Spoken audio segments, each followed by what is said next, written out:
আমার এনজয় চ্যানেলে তোমাদের সকলকে স্বাগত। আজকে দীর্ঘদিনের একটা পুরনো ভুলে যাওয়া একটা রেসিপি নিয়ে এসেছি। তোমরাও নিশ্চয়ই আমার সঙ্গে সহমত হবে। হ্যাঁ, এর দেখো কত সুন্দর লাগছে। এর জন্য লাগবে আমার কিছু আলু। আলুটা আমি খুব ভালো করে ধুয়ে নেব। হ্যাঁ, আলুর খোসা আমি ছাড়িয়ে নিয়েছি। আলু একটু একটু লেগে আছে, আর এইরকমভাবে সরু লম্বা লম্বা আলুর খোসা আমি কেটে নিয়েছি। আলুটা আমি অন্য তরকারিতে ব্যবহার করব। এই যে দেখো, বেশ কিছু আমি আলু খোসা নিয়ে নিয়েছি। এই আলুর খোসার রেসিপি আমি তোমাদের দেখাবো। আগে মা ঠাকুমারা তো খুবই রান্না করতো, এখন এগুলি চল আর প্রায় নেই।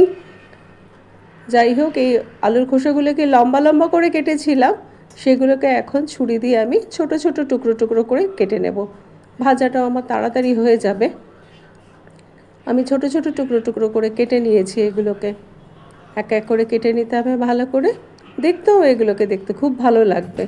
হ্যাঁ, এবার একটা পাত্রে নিয়ে আমি খুব ভালো করে ধুয়ে নেব। ধোয়াটা খুব জরুরি, কারণ এতে সাদা সাদা মাড়ের মতো একরকম থাকে। সেই জন্য খুব ভালো করে কচলে কচলে একেবারে ধুতে হবে ভালো করে। হ্যাঁ, পরিষ্কার হয়ে গেছে। এবার কড়াই সর্ষের তেল দিয়েছি। সর্ষের তেলেই পুরো রান্নাটা আমার হবে। একটা লঙ্কা দিয়ে দিলাম, একটু কালো জিরে ফোড়ন দেবো এর মধ্যে। খুব বেশি উপকরণ দেবার কোনোই প্রয়োজন নেই, খুব সাদামাটা সাধারণ একটা রান্না, কিন্তু উপাদেয় তোমাদের হয়তো অনেকেরই মনে পড়ে যাবে। হ্যাঁ, এই খোসাগুলোকে আমি এবার দিয়ে দিলাম। এগুলোকে শুধু ভেজে নেব, ভাজা ভাজা হবে। আলু ভাজা তো আমরা খেয়েই থাকি, এবার একটু আলুর খোসা ভাজা খাই। নুন হলুদ তো দিতেই হবে পরিমাণ মতো। এবার একটু নাড়াচাড়া করে রান্নাটা করে নেব। একটু ভাজা ভাজা হবে, এটাকে ভেজে নিতে হবে। এটি রান্না করে খেলে তবেই বুঝতে পারবে এর স্বাদ। আমরা খুব সহজেই খোসাগুলোকে ফেলে দিই। হ্যাঁ, ভাজতে ভাজতে দেখো অনেকটা লাল হয়ে এসেছে, মানে অনেকটা মুচমুচে হয়েই গেছে। কিন্তু আমি আরেকটু নাড়াচাড়া করে আরেকটু লালচে করে ভেজে নেব, যাতে আরও বেশি মুচমুচে হয়। হ্যাঁ, আমার হয়েই গেছে। দেখতে দেখো কত ভালো লাগছে, লোভনীয় লাগছে কিনা বলো একটু। হ্যাঁ, এবার আরেকটু কাজ বাকি আছে। যখন পুরোপুরি রান্নাটা সম্পূর্ণ তৈরি হয়ে যাবে, মানে ভাজা ভাজা হয়ে যাবে, তখন আমি এর মধ্যে দেব আরেকটি প্রধান উপকরণ, যেটি হলো পোস্ত।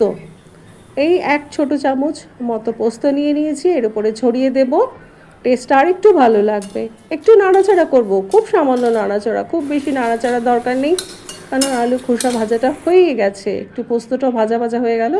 দেখো লোভনীয় লাগছে কিনা বলো। হ্যাঁ, ব্যাস আর কিচ্ছু লাগবে না। একটু গরম ভাত লাগবে, আর এই নিয়ে নিলাম আলুর খোসা ভাজা। এই শুকনো গরম ভাতে এটি যে কি উপাদেয়, যে না খেয়েছে কি বলবো। তোমাদের স্মৃতি রোমন্থন করে খেয়ে নাও, আমার খাওয়া চলতে থাকুক। ভীষণ ভালো হয়েছে খেতে।